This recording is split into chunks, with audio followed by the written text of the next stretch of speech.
আসসালামু আলাইকুম। কেমন আছেন সবাই? আশা করছি যে যেখান থেকে দেখছেন আল্লাহর রহমতে ভালো আছেন।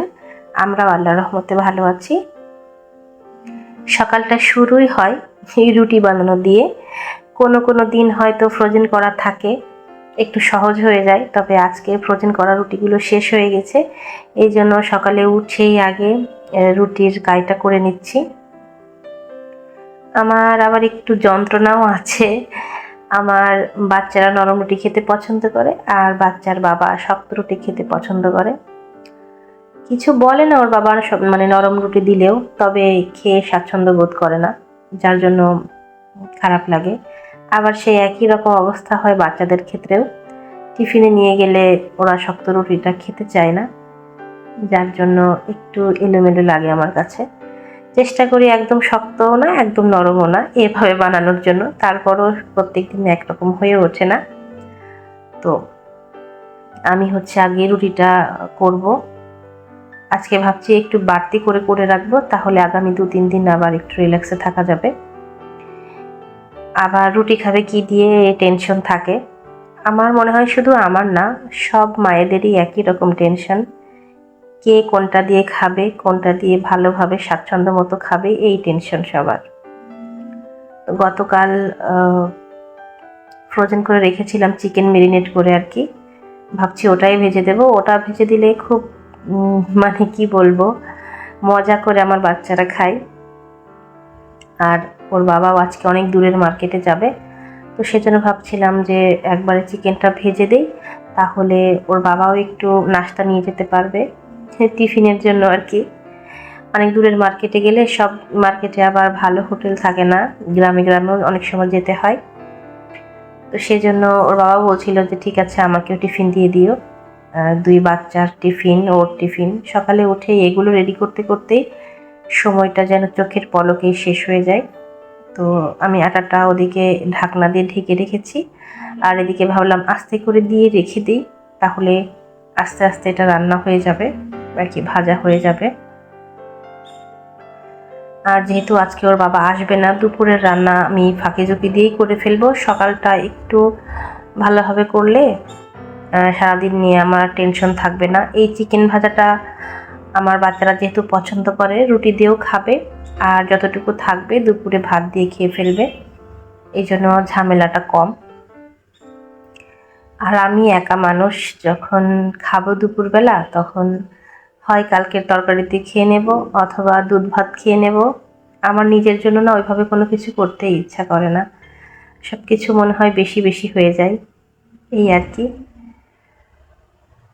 আগে খাওয়া নিয়ে কত বায়না করেছি মায়ের কাছে থাকতে, আর এখন মনে হয় বাচ্চারা কোনটাতে খাবে সেটাই স্বস্তি আমার। আমি কী দিয়ে খাবো এটা আর ওইভাবে মনে আসে না। মাঝে মধ্যে আসে আর কি, যখন একেবারেই মাংস টাংস খেতে খেতে খারাপ লাগে, তখন মনে হয় যে আমি এখন সবজি দিয়ে খাবো, কোন সবজি দিয়ে খাবো এরকমটা মনে হয়। এদিকে কিন্তু আমি আটা ছেনে নিয়েছি, একদম খুব ভালো করে ময়াম করে নিয়েছি। আর এখন চিকেনগুলো হয়ে গিয়েছে, চিকেনগুলো তুলে নিচ্ছি। আমার ছোট বাবাটা যে এত বেশি পছন্দ করে এই চিকেনটা, ওকে এভাবে ভেজে দিলে সস দিয়ে খেতে খুবই পছন্দ করে। একা একা কখন যে খেয়ে শেষ করে ফেলে, যেখানেই রাখি না কেন সেখান থেকে নিয়ে খেয়ে শেষ করে রাখবে। অনেক বেশি দুষ্টু হয়েছে আমার বাবাটা। আর যেদিন শোনে যে টিফিনে আজকে এটা দেওয়া হয়েছে চিকেনটা, সেদিন তো মহা খুশিতে স্কুলে যায় আমার জান বাচ্চাটা। দেখতে দেখতে চিকেনগুলো ভাজা হয়ে গিয়েছে দেখুন।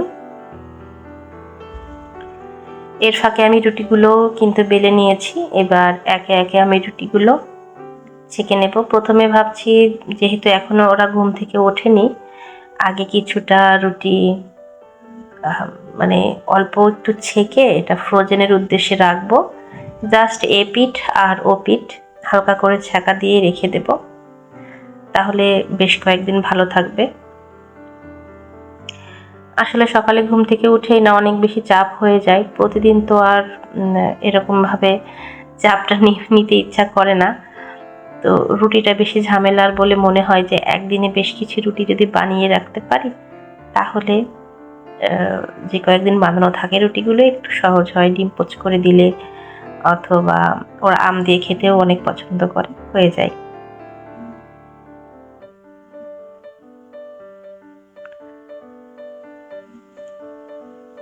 আবার এভাবে যদি ছেঁকে রেখে দিই তাহলে অনেক সময় দেখা যায় আমার বড় বাচ্চা একা একাও সকালবেলা বা সন্ধ্যার সময় নিজে নিজে ছেঁকে নিয়েও খেতে পারে। একটু চা বানিয়ে বা ঘরে যদি মাংসের ঝোল বা মাংস টাংস থাকে তাহলে ও খেয়ে নেয় এভাবে। এবারে ওদের খাওয়ার জন্য কিছু রুটি সেঁকে নিলাম।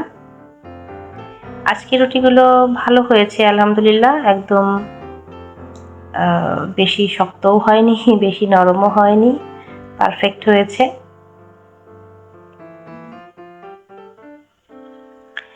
আসলে মেয়েদের সকালে এত বেশি কাজ থাকে যে কাজগুলো মনে হয় শেষই হতে চায় না।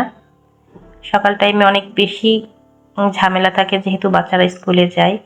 আর হ্যাঁ, আপনারা কিন্তু রুটিগুলো পোড়া মনে করবেন না, আমার বাসায় এভাবে একটু কড়া কড়া রুটি খেতে পছন্দ করে।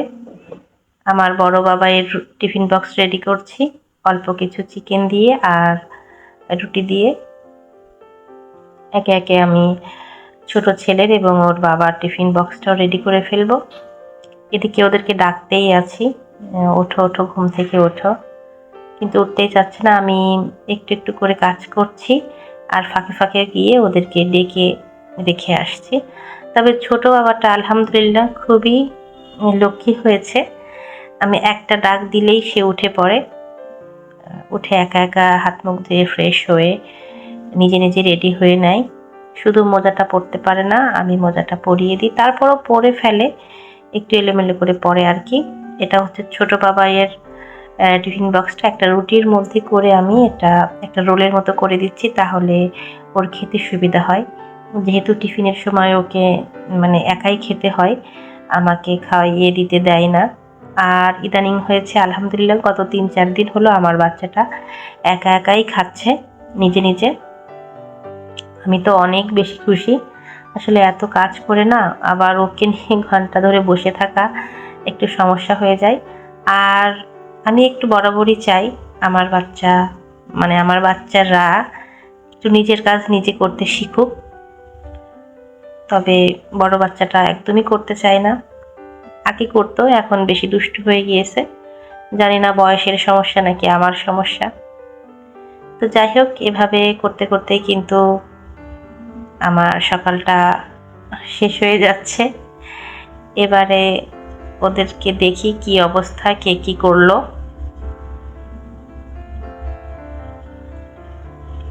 টিফিনটা রেডি করা হলো, মানে একটা ধাপ শেষ হলো। এই যে আমার বাচ্চারা রেডি হয়ে গিয়েছে।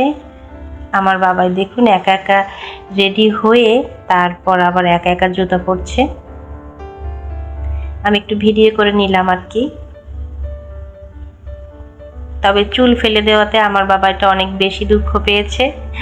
সেই স্কুলে নাকি তাকে একটু খেপায়, অনেক কষ্ট পায়। এদিকে ওর বাবাও রেডি হচ্ছে, মানে রেডি হয়ে গিয়েছে, বেরোয় পড়ছে।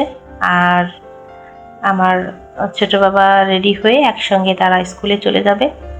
আর রোববারের দিন বড় ছেলের স্কুলটা 10টা থেকে শুরু হয়, 10টা না সরি 9টা থেকে শুরু হয়, যার কারণে ও একটু পরে বের হয়। আর আমি গিয়ে আমার ছোট বাবাইটাকে নিয়ে আসবো। বড় বাবা আলহামদুলিল্লাহ একা একা স্কুলে যেতে পারে।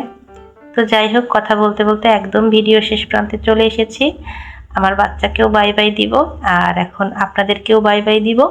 পরবর্তী ভিডিও দেখার আমন্ত্রণ জানিয়ে আজকের মতো এখানেই বিদায় নিচ্ছি।